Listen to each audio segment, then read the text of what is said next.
성경은 우리 인생을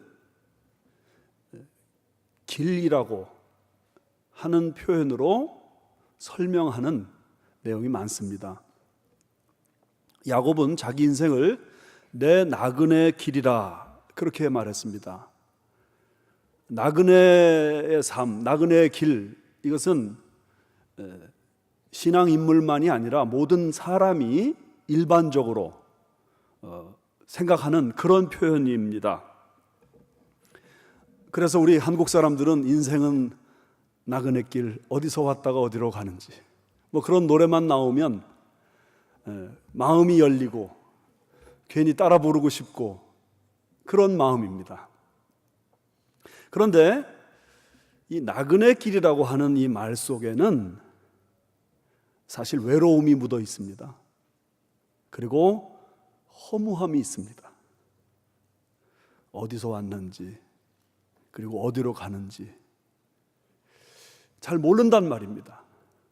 그러다 보니까 나그네 길이라 할 때 방황하는 인생, 뭔가 삶이 쉽지 않은 인생, 그런 의미가 담겨져 있다는 것을 부인하기 어렵습니다. 신앙인의 길은 그런 의미에서 나그네 길과 조금 다른 순례자의 길이라 할 수 있습니다. 히브리서 말씀에 보면 하나님께서 하나님의 백성들에게 더 나은 본향을 예비하고 계시다고 하셨습니다. 우리 다 한국에서 왔기 때문에 우리 마음속 뿌리 깊은 곳에 한국에 대한 그리움이 있습니다. 그것은 우리가 나온 본향입니다.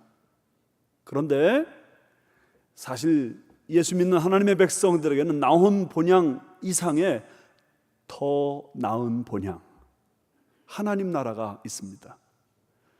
예수님께서는 내 아버지 집에 거할 곳이 많도다 그러셨고, 히브리서 말씀에 또 보면 그 더 나은 본향은 큰 성으로 예비됐다 그렇게 되어 있습니다.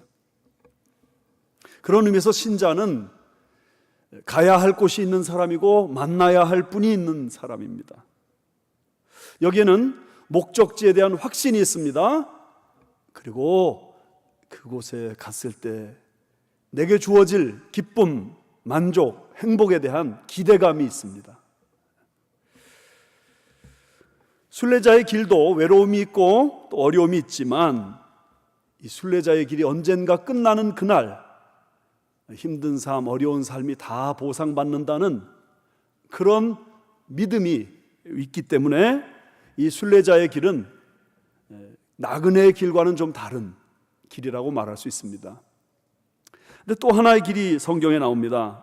순례자의 길보다 한 차원 더 위라고 말할 수 있겠죠. 경주자의 길입니다. 다름박질하는 사람의 길. 올림픽을 다 보셨죠? 목표가 분명합니다. 그리고 그 목표를 향해서 전력 질주하는 삶입니다. 사도 바울은 사도행전에서 이렇게 말합니다. 나의 달려갈 길과 주 예수께 받은 사명 곧 은혜의 복음을 증거하는 일을 마치려 하면은 나의 생명을 조금도 귀한 것으로 여기지 아니하노라. 그는 달려갈 길이 있었습니다. 그리고 그 달려갈 길을 위해서 자기 목숨도 아까워하지 않고 최선을 다해 달려갔습니다. 그는 빌립보서 3장에서 이렇게 말합니다. 그 표대를 향하여 그리스도 예수 안에서 하나님이 위에서 부르신 부름의 상을 위하여 달려가노라. 표대가 분명합니다. 그리고 부름의 상이 기다리고 있다는 사실을 압니다. 마치 올림픽 선수가 금메달을 목표로 하고 최선을 다해 질주하는 것처럼 이 경주자의 길을 가는 사람은 그런 삶을 삽니다. 그런데 또 하나 다른 길이 있습니다. 그것은 항로입니다. 뱃길이라고 말하죠. 바다에도 길이 있습니다. 시편 107편 30절에 그들이 평온함으로 말미암아 기뻐하는 중에 여호와께서 그들이 바라는 항구로, 소원의 항구로 인도하시는도다. 분명히 구원의 항구가 있습니다. 그리고 내가 거기를 가고자 합니다. 근데 거기까지 가는데 쓰이는 길이 항로 뱃길입니다.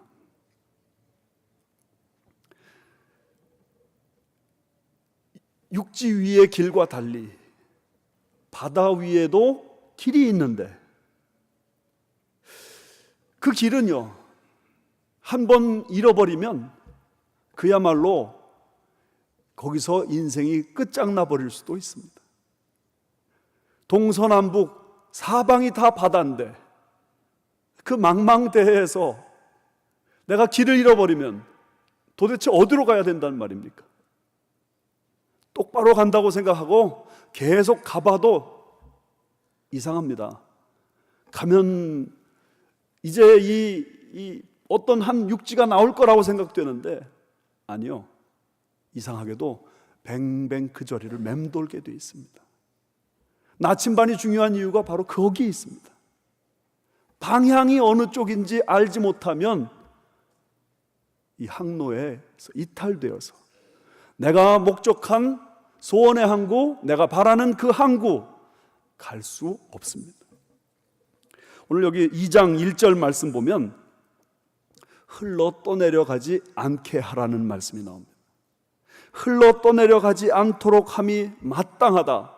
이건 너무 중요한 일이다. 그런 말씀입니다. 흘러 떠내려간다는 이 말은 헬라어로 파라루에오라고 말하는데, 가장 쉬운 단어는 표류한다는 말입니다. 항구로 항해하지 못하는 겁니다. 가야 할 목적지로 가지 못하고 어떤 이유에선지 모르지만 방황하고 있는 겁니다. 흔들리고 있는 겁니다. 글쎄요, 풍랑을 만나서 그럴 수도 있죠. 항로를 잃어버렸기 때문에 그럴 수도 있어요.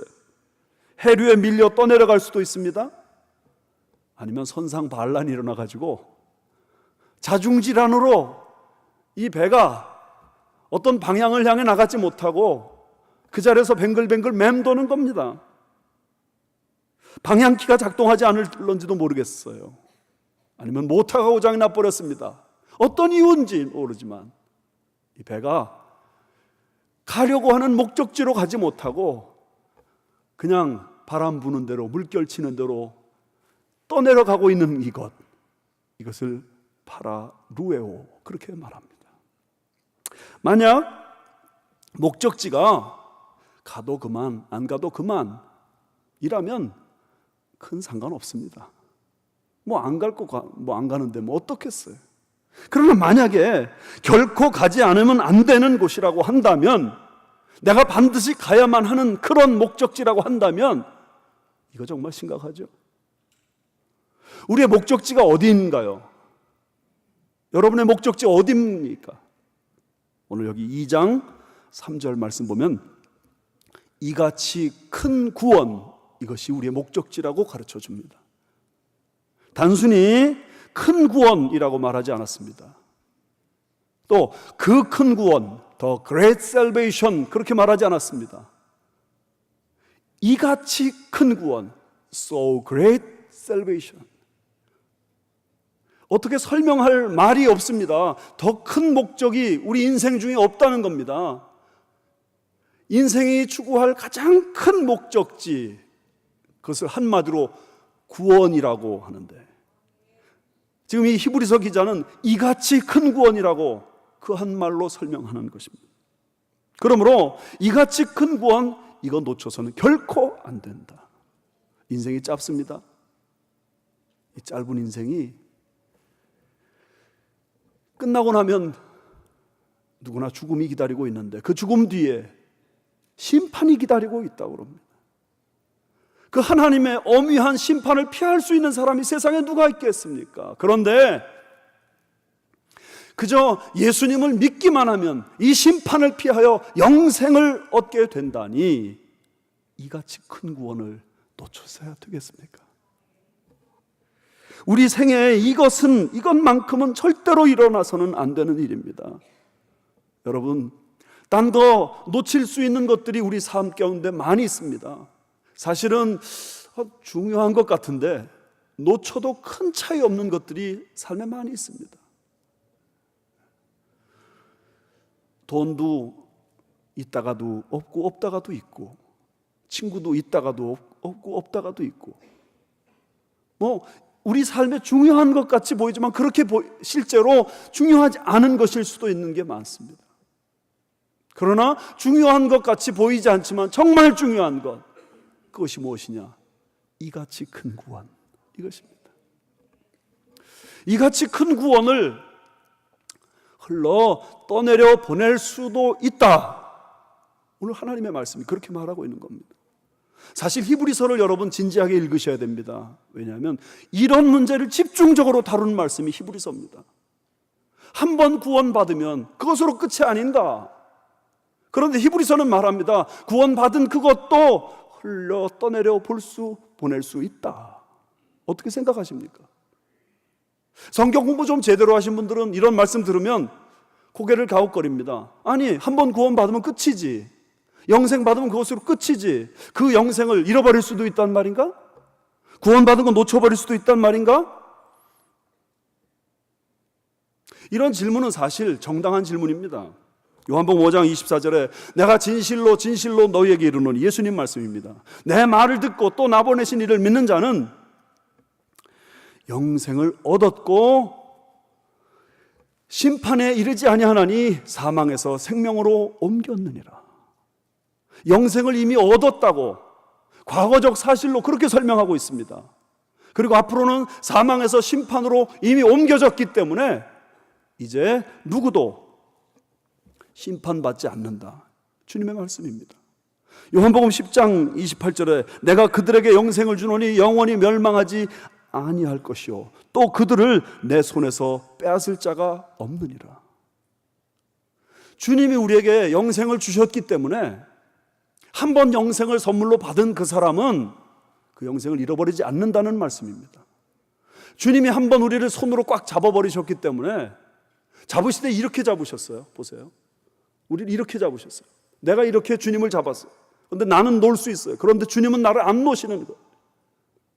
그러니까 한 번 주님의 손에 붙잡힌 사람은 결코 놓쳐지지 않는다 하는 것이 이 말씀인데, 그럼에도 불구하고 오늘 히브리서 말씀은 이렇게 말씀하고 있습니다. 이같이 큰 구원을 등한히 여기면 흘려 떠내려 보낼 수 있다. 생각해 보세요. 우리가 구원의 항해를 하고 있습니다. 아직 목적지에 도달한 게 아닌 거예요. 이 목적지에 잘 도달하도록 도와주는 존재가 있습니다. 히브리서 1장에 그 존재가 천사라고 설명합니다. 구원받을 상속자들을 위하여 섬기라고 보내신 존재가 천사입니다. 여기 분명히 구원받을 상속자라고 그랬어요. 미래형이에요. 우리 구원이 그런 의미에서는 사실 삼시제로 되어 있습니다.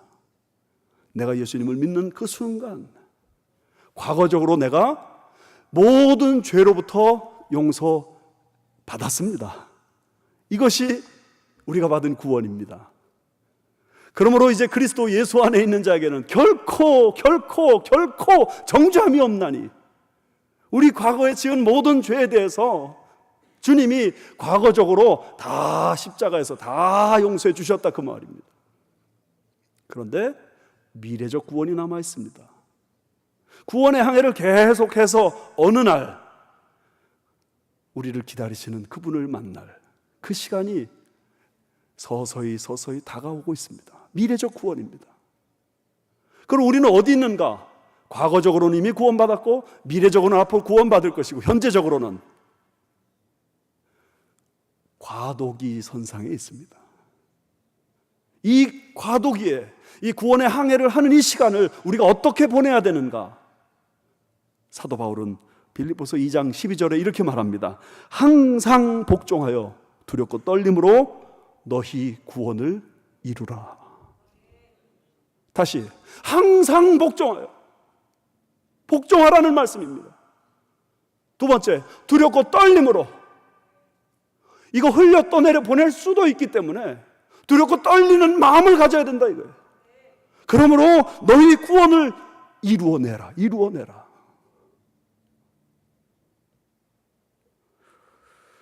구원의 항로를 따라서 계속 전진해야 되는 것입니다. 이 구원을 내가 놓칠 수도 있다는 두려움이 내 마음속에 있어야 된다는 것입니다. 그리고 오늘 복종의 삶을 살아야 된다는 것입니다. 반대의 경우로 생각해 봅시다. 만약에 내가 하나님의 약속을 받았습니다. 구원해 주기로 약속 받았습니다. 그럼에도 불구하고 혹시 그 하나님의 구원을 내가 계속 거부하면 어떻게 될까요? 계속 복종하지 않고 계속 경거망동하고 계속 제멋대로 살면서 개쎄라쎄라 하고 그러면 어떻게 될까요? 그런 문제에 대해서 예수님이 말씀하신 게 있습니다. 마태복음 12장 31절 32절에 성령 회방죄, 성령 모독죄를 주님이 말씀하셨는데 들어보세요. 그러므로 내가 너희에게 이르노니 사람에 대한 모든 죄와 모독은 사하심을 얻되 성령을 모독하는 것은 사하심을 얻지 못하겠고 또 누구든지 말로 인자를 거역하면 사하심을 얻되 누구든지 말로 성령을 거역하면 이 세상과 오는 세상에서도 사하심을 얻지 못하리라. 예수만 믿으면 모든 죄가 다 용서된다고 하셨지만 오늘 이 말씀을 보면 성령을 모독하는 그 사람은 사하심을 얻지 못한다. 여러분 어떻게 생각하십니까? 요한 1서 5장 16절에 보면 사도 요한은 사망에 이르는 죄가 있다 그렇게 말씀하십니다. 예수만 믿으면 다 천국 가는데 이 사도 요한이 말하는 것은 예수 믿은 사람도 사망에 이르는 죄를 저지를 수 있다. 영원히 사함 얻지 못하는 무서운 죄죠. 아마 그것을 성령 모독죄, 성령 회방죄라고 말씀하시는데 박윤선 목사님은 이 성령 회방죄에 대해서 이렇게 설명하셨어요. 누구나 의심할 수 없도록 명백히 성령에 이른 것이 증명되는데도 불구하고 그것을 계속 적대하거나 모욕하는 악한 언행. 하나님의 뜻이 분명한데, 성령님의 역사가 분명한데 그것을 계속 적대합니다. 계속 밀어냅니다. 그러면서 말로 행동으로 계속 부인하면 그것이 바로 성령 회방죄요, 성령 모독죄고 그런 죄에 대해서는 용서받을 수 없다. 두려운 말씀이죠. 그렇다면 여러분, 성령을 회방하는, 성령을 거스르는 죄라는 게 도대체 뭘까요? 그것은요, 하나님이 십자가 위에서 행하신 일을 거역하는 걸 말합니다. 요한복음 16장 9절에 이런 말씀이 있습니다. 성령님이 마지막 날에 우리 사람을 향하여 책망하시는 죄가 있대요. 유일한 죄가 있어요. 성령님이 책망하시는 유일한 죄. 죄에 대하여라 함은 그들이 나를, 즉 예수님을 믿지 아니하며. 죄에 대해서 성령님이 마지막 날에 사람들을 책망하는 유일한 죄가 있습니다. 그것은 살인죄가 아닙니다. 살인죄를 저질렀어도 정말 예수님을 마음속에 믿기만 하면 용서됩니다. 왜 아멘 안 하세요? 네? 도둑질한 죄, 간음한 죄, 어떤 죄라 하더라도 하나님 앞에 회개하고 용서를 구할 때 그 모든 죄가 다 용서됩니다. 내가 예수님을 믿을 때 다 용서됩니다. 한 가지, 성령님이 용서하실 수 없는 죄가 있다는 거예요. 그래서 하나님이 갈보리 십자가 위에서 예수 그리스도에게 행하신 그 일, 죄에 대하여라 함은 저희가 나를 믿지 아니하며. 하나님께서는 십자가에 그 아들 예수 그리스도를 못 박혀 죽게 하심으로 인류 구원의 길을 열어주셨습니다. 뿐만 아니라 성령님은 이 땅에 오셔서 우리들에게 단 한 가지 사역을 하시는데 사람들을 모두 진리 가운데로 인도하시는 겁니다. 그 진리가 무엇이냐? 바로 예수 그리스도입니다. 그래서 예수 그리스도를 믿고 그 예수 그리스도 안에서 용서받고 그 은혜 안에 살도록 오늘도 성령님 계속해서 일하시는데 그 성령님의 역사를 내가 계속 거부하고 계속 외면하고 계속 대적할 때 그것은 성령 회방죄, 성령 모독죄가 되는 것입니다. 여기 2절 말씀을 좀 한번 보십시오. 2절 천사들을 통하여 하신 말씀이 견고하게 되어 모든 범죄함과 순종하지 아니함이 공정한 보응을 받았거든. 무슨 말이냐면 천사들 통해서 하신 말씀, 구약 말씀입니다. 구약의 모든 율법, 구약의 모든 선지자들의 가르침, 그것을 불순종한 사람, 그죠? 그들에 대해서 하나님은 공정한 보응을 내리신다는 거예요. 죄의 대가를 받게 하신다는 거예요. 그러면서 히브리서 기자는 이렇게 말하는 겁니다. 만약에 구약의 율법의 말씀을 지키지 않았을 때 하나님이 거기에 상응하는 벌을 내려주셨다면 마지막 이 신약 시대에 우리 위에 이 땅에 오신 예수 그리스도를, 하나님의 최후 통첩과 같은 이 예수 그리스도의 하신 말씀을 거부하고 그 예수 그리스도를 내가 등한히 여기면, 이 큰 구원을 등한히 여기면 어찌 흘러 떠내려가지 않겠는가?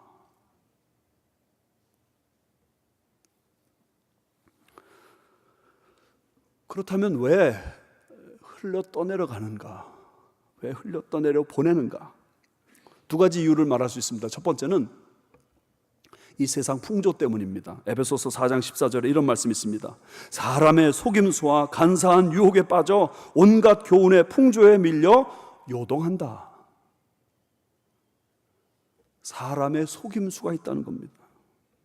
여러분, 이단의 가르침은 속임수예요. 참 이상하죠? 어쩌면 그렇게 악랄한 이단에 그렇게 빠져가지고 조금만 귀 기울여서 생각해 들어보면 잘못됐다는 거 뻔히 아는데 어떻게 신천지에 빠지냐고요. JMS 정명석이라는 사람은 도덕적으로 부도덕한 사람이에요. 그런데 그래서 그 죄 때문에 감옥에 끌려 들어갔는데 거기에 빠진 사람들이 다 인류대학 출신들이거든요. 근데 그들은 이렇게 생각해요. 우리 선생님이, 우리 JMS를 그분들은 예수님처럼 생각해요. 핍박을 받으신다. 핍박을 받으신다. 그렇게 생각해요. 사람의 속임수에 잘못 빠져 들어가니까 아무한테나 가서 막 머리 뒤밀고 안수기도 해달라고 그러고 그냥 이 말 저 말 듣고 움직이다가 잘못된 길로 빠지는, 얼마든지 뿐만 아니라 간사한 유혹이 여러분 우리 속에 있습니다. 물질 만능주의 세상 풍조가, 또 쾌락제일주의 세상 풍조가, 자식을 우상으로 생각하는 풍조가, 가족 이기주의 풍조가 우리 마음을 지배해가지고 우리의 원래 목적지, 그 구원의 항구를 바라보고 그 구원의 항구를 향해 열심히 최선 다해 나가야 되는데 자꾸 곁눈질하는 겁니다. 여기 들렸다 가고 저기 들렸다 가고 이것도 즐기고 저것도 즐기고 그러다 보니까 내가 표류하는 겁니다. 어디로 가야 될지 모르는 겁니다. 두 번째, 해결되지 않는 죄 문제가 있을 때 표류하게 돼 있고 흘러 떠내려가게 돼 있습니다. 디모데전서 1장 19절에 어떤 이들은 양심을 버렸고 그 믿음에 관하여는 파선하였느니라. 양심을 버리고 믿음에 파선했다 했는데 이 말씀이 원래 뜻은 양심을 버렸기 때문에 믿음이 파선했다, 그런 뜻입니다. 양심을 지키질 않아서 믿음조차 날아가 버렸다, 그런 말씀이라니까요. 성령님은 우리 양심에 계속해서 음성을 들려주십니다. 그래서는 안 된다. 이거 죄다. 그런데 그 양심을 내가 거스리니까, 자꾸만 거스리다 보니까 양심의 화인을 맞아요. 그러다가 결국 믿음까지 날려버린단 말이에요. 이런 일이 우리 신앙생활에 얼마든지 있어요. 분명히 양심을 통해서 구원받는 것은 아니에요. 그렇지만 계속 양심을 거스리면 구원의 항구로 나아가는 항해가 흔들리고 표류할 수밖에 없습니다. 돈 문제에 관해서 양심을 거스리지 말라. 사람과의 관계에서 양심을 거스리지 말라. 십계명의 말씀을 앞에 놓고 양심을 거스리지 말라. 성령 계속 독촉하시는데, 재촉하시는데 우리 자꾸 거슬려요.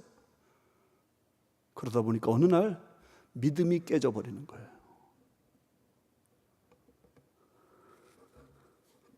구원받은 자라고 하면서 계속 더럽고 아주 추한 죄를 반복적으로 저지른다면 우리의 신앙 항해는 흔들릴 수밖에 없어요. 배에 구멍이 뚫어졌을 때 어떡합니까? 그 구멍에 들어오는 그 물, 그거 퍼내느라고 막 정신 하나도 없잖아요. 그러니 언제 방향을 잡겠어요? 언제 제대로 된 목표를 향해 나갈 수 있겠어요? 그거 막아야 돼요. 막아요. 성령께서 양심의 죄라고 깨닫게 하시는 것을 순종하는 삶의 중요성이 바로 여기에 있는 겁니다.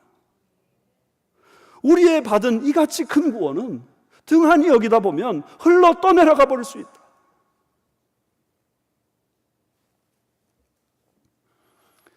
우리가 아무리 힘들어도 아무리 어려워도 이 한 가지만은 놓치면 안 됩니다. 이같이 큰 구원, 이거 놓치면 안 됩니다.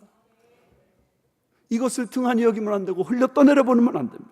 여러 가지 위험 만나지만 결코 멈춰서거나 뱃머리를 돌려 뒤돌아서서는 안 됩니다. 고난의 폭풍과 몰려올 수 있습니다. 유혹의 해류가 몰려올 수 있습니다. 심지어 선상반란이 일어나가지고 난리 법석이 날 수 있습니다. 그렇지만 뱃머리 돌리면 안 됩니다. 목표를 향해 나가야 됩니다. 어떻게 우리가 그럴 수 있겠는가? 어떻게 구원의 항구를 향하여 끊임없이 또 전진할 수 있겠는가? 2장 1절 말씀이 그 답을 보여줍니다. 그러므로 우리는 들은 것에 더욱 유념함으로 우리가 흘러 떠내려가지 않도록 함이 마땅하다. 들은 것을 더욱 유념하라고 그랬는데 옛날 성경 번역이 더 좋습니다. 우리가 들은 것을 더욱 간절히 삼갈지니. 이미 들었어요. 이미 복음의 말씀을 들었어요. 이미 예수님의 복음의 말씀을 확실하게 귀에 들었어요. 그 들은 말씀을 더욱 간절히 사모함으로 삼가하라고 히브리서 기자가 말합니다. 영어로는 이렇게 되어 있습니다. We must pay more careful attention. must래요. 이것만큼은 선택의 여지가 없대요. more careful 하랍니다. 그러나 여러분, 제가 이 시간에 용기를 좀 드리고 싶습니다. 우리는 이 구원의 항해에 승리할 수 있습니다. 그 이유가 뭔지 아세요? 예수님이 이렇게 말씀하셨거든요. 볼지어다 내가 세상 끝날까지 너희와 항상 함께 있으리라.